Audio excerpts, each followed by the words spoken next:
Magandang hapon po guys, ako po sa Bastasa po.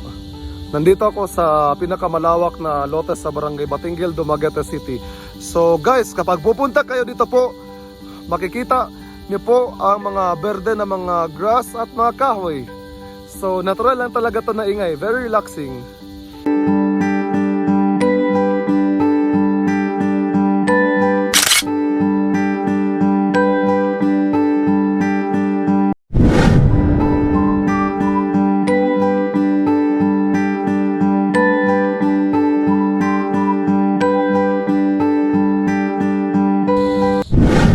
Ang likuran ko po guys ay bahay po ni Mr. Jason Orbeta bilang tsuhin ko. So kung dito ka pupunta po, mas mapakinggan mo pala ang natural sounds.